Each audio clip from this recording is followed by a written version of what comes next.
For the resistance network shown in the figure, choose the correct option. Now this is the network which is given to us. We have to choose the correct options.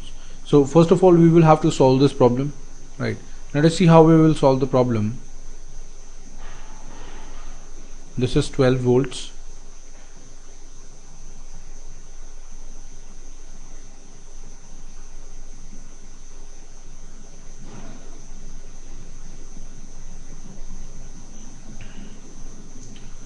This is 4 ohms and this is 2 ohms.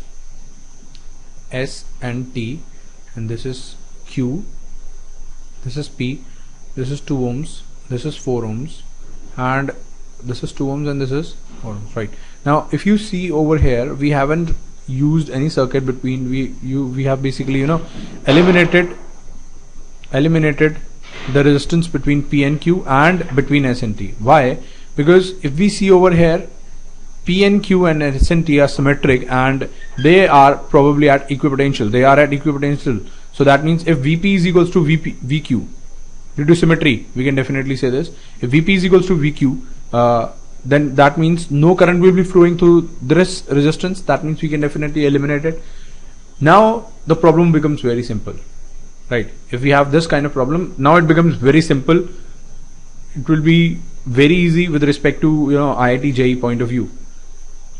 Now we can definitely solve this problem. If we see over here, the net resistance will be 2 plus 2 plus 2, which is 6 ohms in this arm, and this will be 12 ohms. Net resistance will be given by the parallel combination of these two. That means 6 into 12 divided by of 6 plus 12. This will be equal to 6 into 12 divided by of 18, 3, 4. That means R net is equals to 4 ohms. Current I will be equal to V by R, which will be equals to 12 by 4, which will be equals to 3 ampere, right? So current flowing from the battery is 3 ampere. That means option B is correct, right? And the current through PQ is 0. This is also correct. This is what we have assumed, right? So let us see, let us move forward.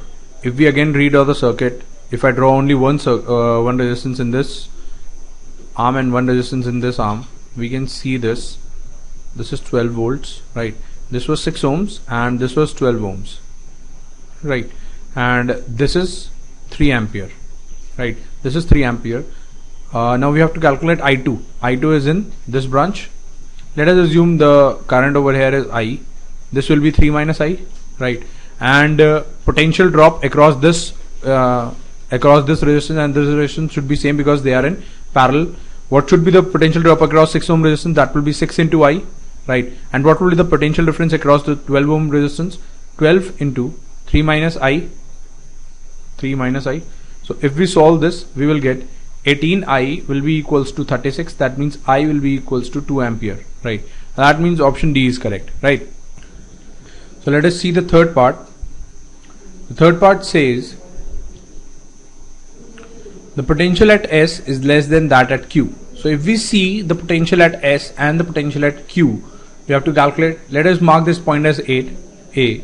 So delta V, when we go from A to S, what is the change in potential or the potential drop? That will be equal to I into R. What is I? I is 2, which we have calculated in the earlier part. So 2 into 4, this is the total resistance, which will be equal to 8.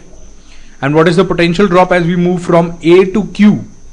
This will be equal to I into R. I is 1 ampere. 1 into 4, which will be equals to 4, right? So that means obviously since the potential drop is more when we move till S, and it is, you know, 4 when we move to Q, that means option C should be also correct. So that means the correct answers are A, B, C and D.